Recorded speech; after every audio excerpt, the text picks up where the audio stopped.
Halo semuanya, kembali lagi di channel HR Films. Kita lanjutkan lagi film MCU berikutnya. Noof kita kali ini adalah Iron Man 2. Film ini adalah kelanjutan kisah Tony Stark yang lagi-lagi harus menghadapi masalah yang timbul oleh teknologi ciptaan ayahnya. Dan akan banyak karakter baru yang hadir di film kali ini. So, nggak usah berlama-lama, silahkan duduk manis dan siapkan cemilannya. Selamat bergabung di HR Films. Nonton ulang film.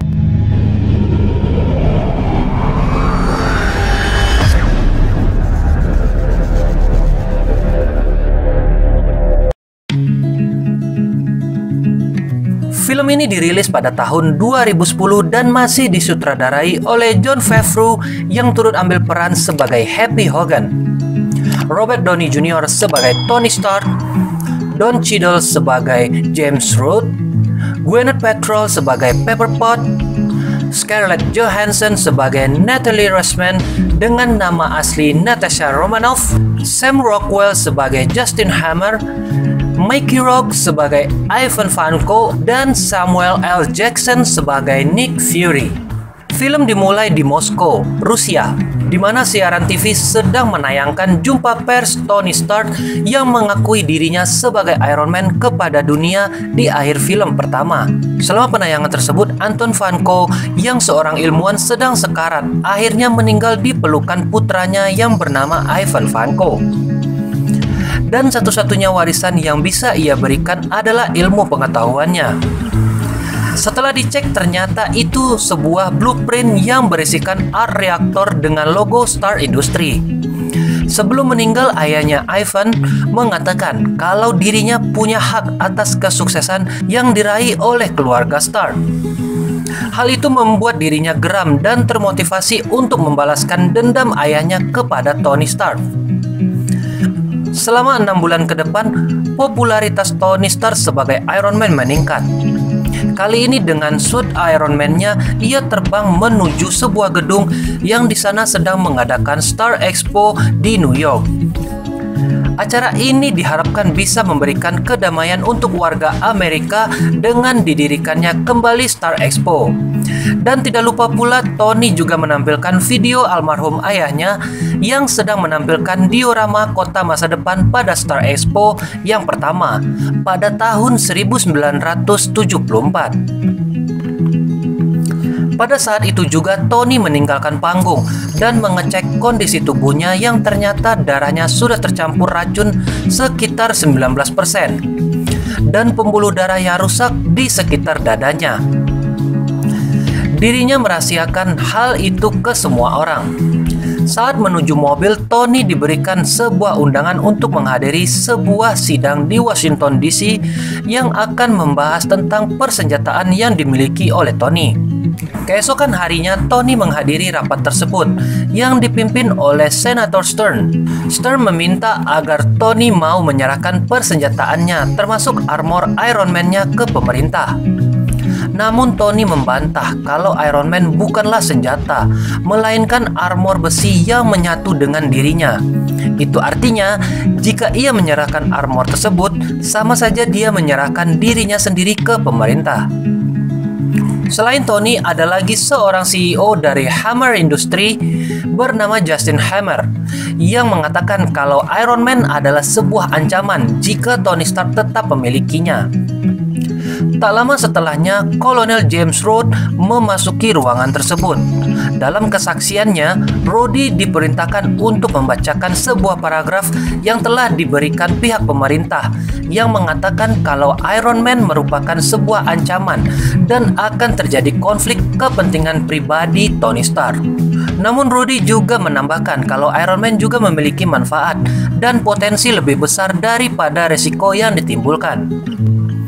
Karena geram, Tony pun meretas layar di ruangan tersebut dan menampilkan kalau negara lain juga banyak mengalami kegagalan akan hal tersebut, dan juga menampilkan kalau Hammer Industries juga jauh ketinggalan dengan negara lain dan mungkin akan memiliki resiko lebih besar lagi tentunya.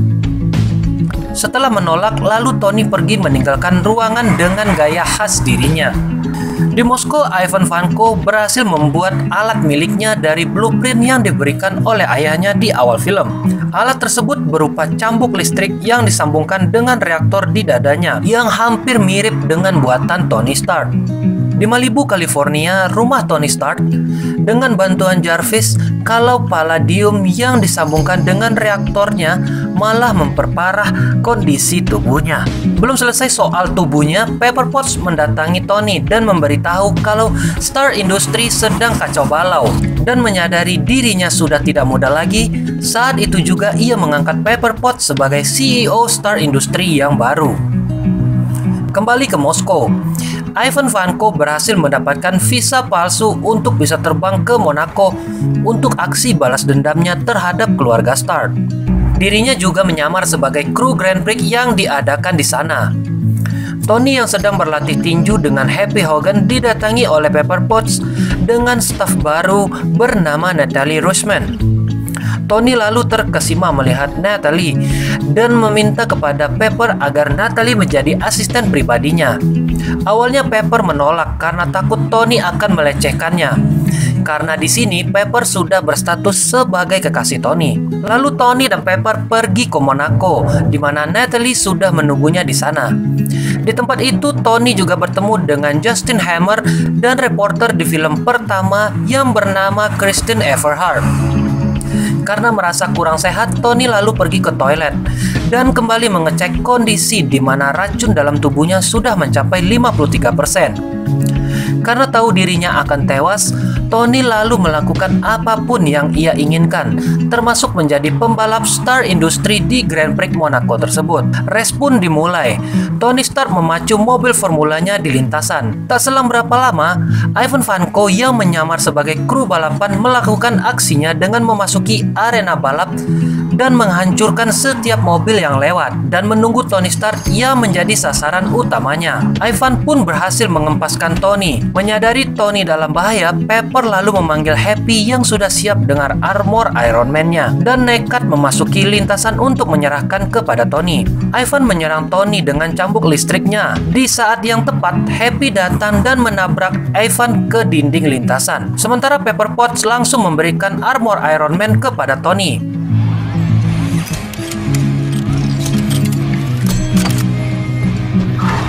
Sempat kewalahan dengan aksi Ivan, Tony lalu menahan cambuk tersebut dan melepas reaktor di dada Ivan yang merupakan sumber kekuatannya.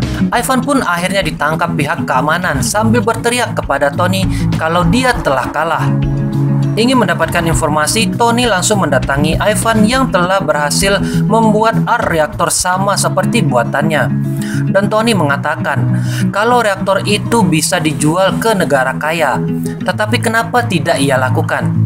Lalu Ivan mengatakan kalau keluarga Stark adalah pencuri, karena merasa art reaktor tersebut adalah ide milik ayahnya Anton Vanko. Rupanya Ivan tahu kalau palladium yang ada di dadanya akan membunuhnya secara perlahan. Di pesawat, Tony menyaksikan Senator Stern yang mengatakan kalau teknologi milik Iron Man hanya bisa dibuat oleh Tony. Namun di Monaco ada orang yang mampu menyaingi Tony dan pernyataan Tony di rapat terbantahkan. Di penjara, Ivan mendapatkan bantuan untuk keluar dengan cara mensabotase memasukkan orang yang mirip dengan dirinya, lalu meledakkan ruangan penjaranya tersebut, sehingga Ivan dinyatakan telah tewas. Rupanya orang yang membantunya adalah Justin Hammer yang ingin Ivan menjadi partner bisnisnya dengan menciptakan teknologi yang sama seperti milik Iron Man, lalu dijualnya ke pemerintah. Justin terkagum-kagum dengan Ivan yang bisa menciptakan art reaktor yang sama persis dengan milik Tony. Di kediaman Tony, dirinya sedang mencari tahu tentang ayah Ivan, yaitu Anton Vanko, yang rupanya adalah ilmuwan dari Soviet yang pindah ke Amerika, lalu menjadi mitra ayahnya Tony, yaitu Howard Stark, yang berhasil menciptakan art reaktor pertama, lalu menjualnya ke pasar gelap, dan mendekam di penjara selama 15 tahun.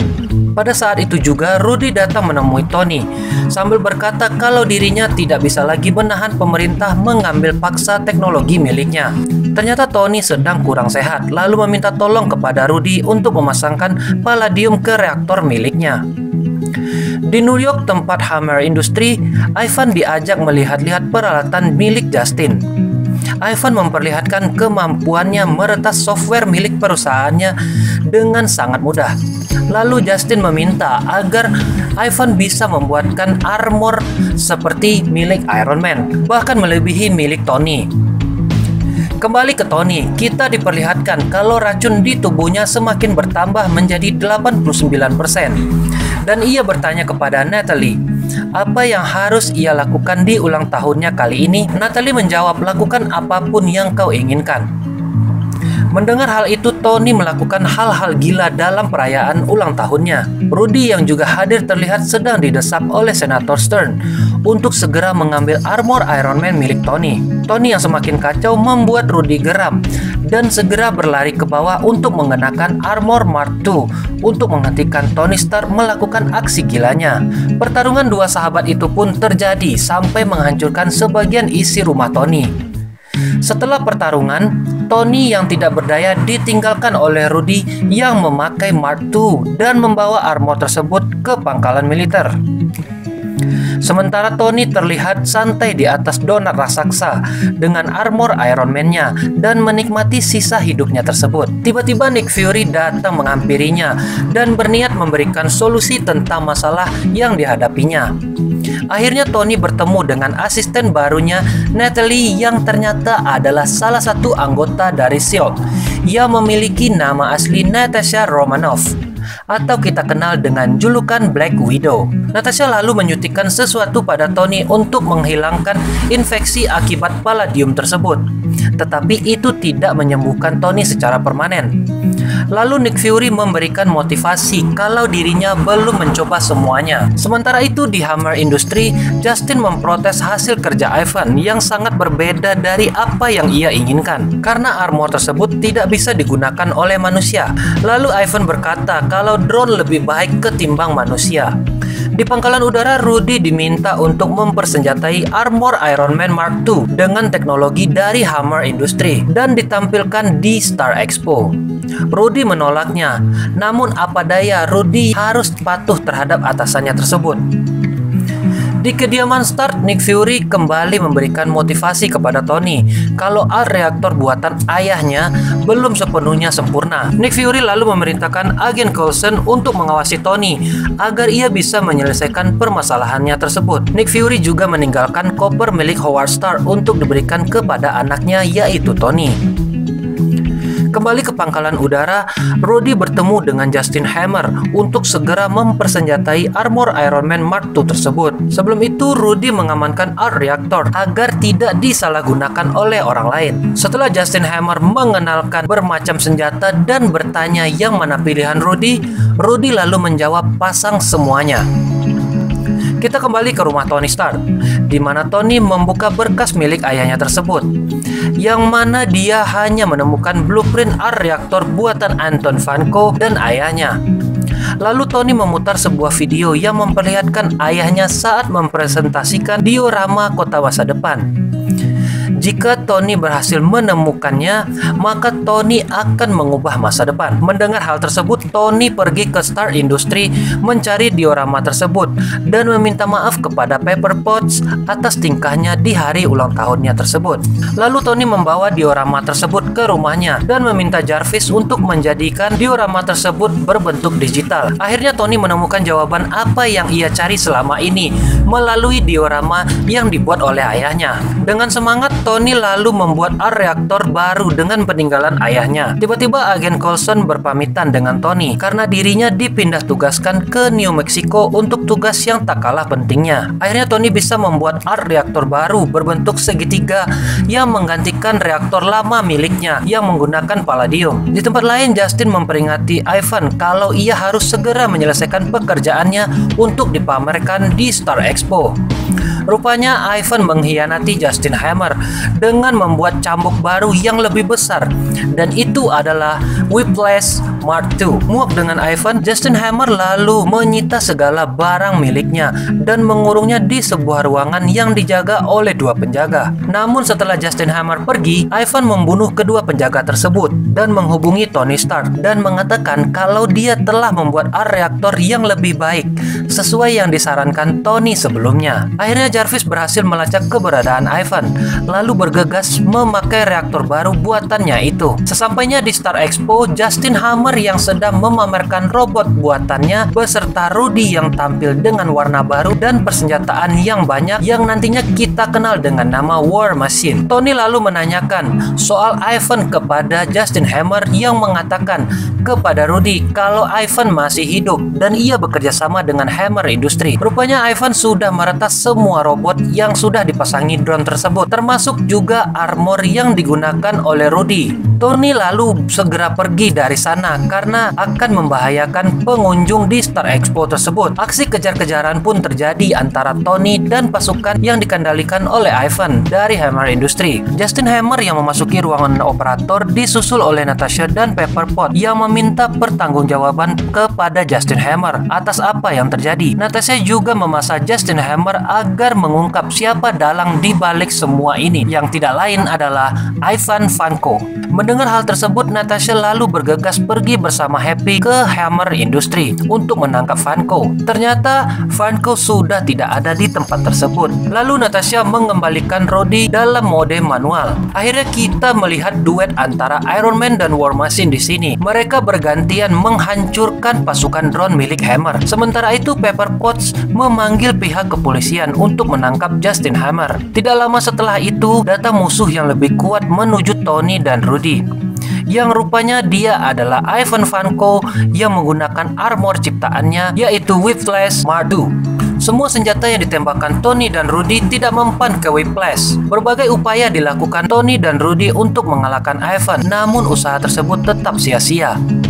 Akhirnya Tony terpikir sesuatu dan memerintahkan Rudy untuk melakukan hal yang sama saat mereka bertarung di kediaman Tony beberapa waktu lalu. Rencana mereka pun berhasil. Ivan pun berhasil dilumpuhkan. Namun tidak selesai sampai di situ.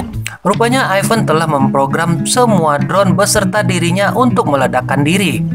Tony yang menyadari hal tersebut lalu pergi untuk menyelamatkan Pepper dari ledakan drone yang tersisa di Star Expo. Lalu membawa Pepper ke sebuah rooftop dan mengatakan terima kasih atas bantuannya selama ini dan memberikan ciuman mesranya. Namun hal itu terganggu oleh Rudy yang lebih dulu sampai di rooftop tersebut. Di kediamannya, Tony sedang memeriksa berkas di Avengers yang sebelumnya diberikan oleh Nick Fury. Tiba-tiba Nick Fury datang dan mengatakan kalau Tony tidak layak masuk ke Avengers karena dirinya ada kepribadian yang negatif dan meminta hal lain agar Tony menjadi konsultan di S.H.I.E.L.D. Tony lalu berkata kalau S.H.I.E.L.D. tak akan mampu membayar dirinya. Tony lalu mengatakan kalau dia mau tidak dibayar asalkan dia dan Rudy diberikan penghargaan di depan publik atas aksi mereka di Star Expo. Dengan sangat terpaksa, Senator Stern memberikan penghargaan kepada mereka berdua. Dalam post-credit scene, Agen Coulson yang ditugaskan di New Mexico menemukan sebuah palu besar tertancap di tanah, yang kita semua sudah tahu kalau itu adalah Mjolnir milik Thor. Film pun selesai dan adegan dalam credit scene tersebut akan menuntun kita ke konten noob kita selanjutnya. Yap, selanjutnya kita akan nonton ulang kisah Dewa Petir yang bernama Thor.